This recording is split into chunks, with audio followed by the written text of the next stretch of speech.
स्वराज्याचं धाकलं धनी धर्मवीर छत्रपती संभाजी महाराज हे या ठिकाणी संगमेश्वरावर आले असताना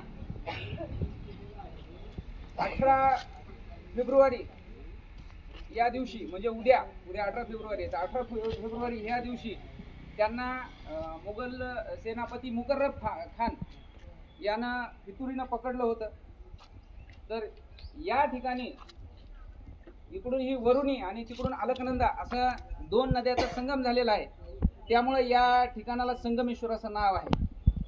तर इथं त्यांना पकडल्याच्या नंतर पुढे 40 दिवस त्यांना अक्षरशः हाल करून अतिशय, म्हणजे की ज्या दुःखाची कल्पना आपण करू शकत नाही इतक्या वाईट पद्धतीनं त्यांचा छळ करून त्यांना 11 मार्च 1689 रोजी तुळापूर या ठिकाणी त्यांचं हत्या करण्यात आली होती.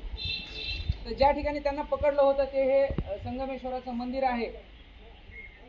आणि आज हे सांगत असताना मनातून असं अतिशय दुःख होत आहे की आपला स्वराज्याचं धाकलं धनी, आपला राजा, माझा राजा छत्रपती संभाजी महाराज यांना पकडल्याच्या नंतर त्यांनी जर समजा समोरच्या शत्रूचं जे मागणी होती की तू आमचा धर्म स्वीकार किंवा आम्ही म्हणतो तसं आमच्या अंकित होऊन राहा किंवा आमच्या आधिपत्याखाली तू राज्य कर किंवा राहा, तर त्यांनी स्वतःचा स्वाभिमान सोडला नाही.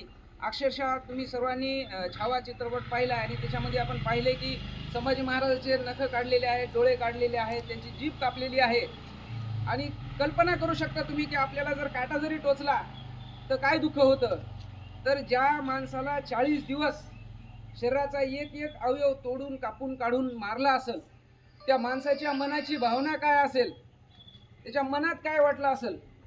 आणि तरी सुद्धा आपल्या हिंदवी स्वराज्यासाठी त्यांनी ह्या मृत्यूला हसत ते सामोरे गेलेले आहेत, हसत स्वतःच्या प्राणाची आहुती दिलेली आहे.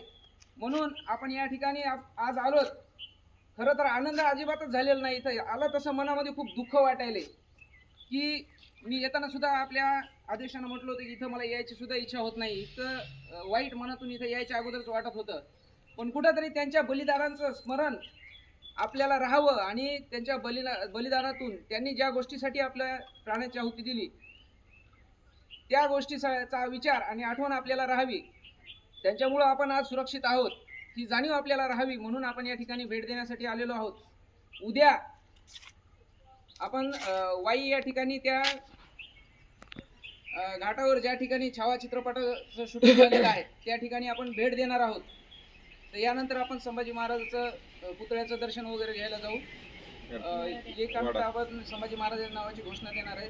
धर्मवीर संभाजी महाराज की जय, धर्मवीर संभाजी महाराज की जय, धर्मवीर संभाजी महाराज की जय.